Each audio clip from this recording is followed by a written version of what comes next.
The Attorney General of the United States, Pam Bondi, was asked 3 separate times to turn around and face Epstein survivors sitting right behind her.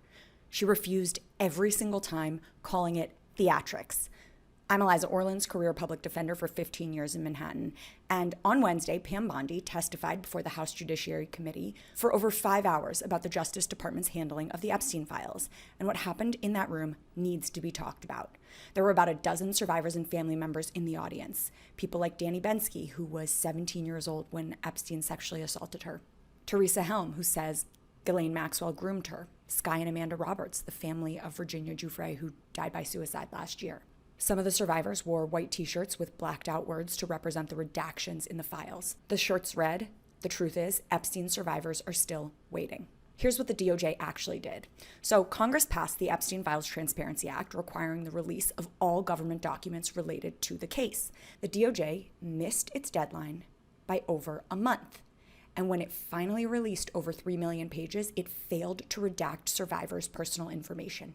Their names, in some cases their images, while simultaneously blacking out the names of powerful men, including Les Wexner, who the FBI itself once referred to as an Epstein co-conspirator.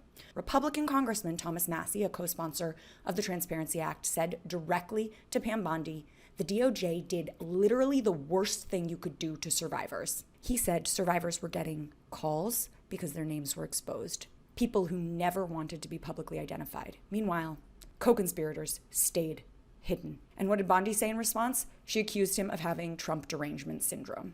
But the moment that everyone is talking about is when Representative Pramila Jayapal asked the survivors in the room to raise their hands if they had not been able to meet with the DOJ, and every single one of them raised their hand. To the survivors in the room, if you are willing, please stand. And if you are willing, please raise your hands if you have still not been able to meet with this Department of Justice.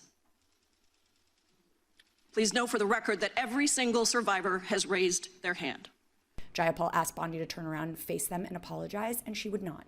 She started talking about Merrick Garland instead. She said, "I'm not going to get in the gutter with this woman doing theatrics." Representative Hank Johnson tried again, asked Bondi to simply turn around and acknowledge the survivors. She told him, "Your time is up." Then Representative Jared Moskowitz asked the survivors another series of questions. He asked them to raise their hands if they had reached out to DOJ to offer testimony and evidence. Every hand went up. He asked if they'd been denied or ignored. Every hand went up again. He asked if they were still willing to speak to the department. Every hand went up.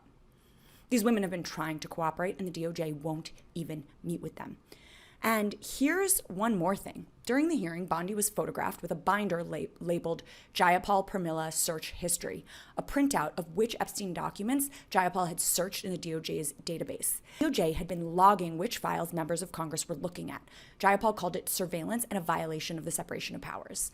Afterward, Danny Bensky said something that hit me hard. She said, "I feel like such a ghost walking through Epstein's mansion.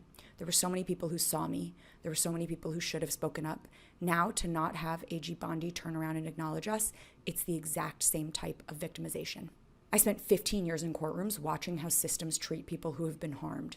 Bondi told the room that she spent her career fighting for victims, but when the victims were right behind her, standing up, raising their hands, asking to be seen, she would not turn around. You learn very quickly who the system is designed to protect. When survivors' names get leaked but co-conspirators stay redacted, that tells you everything.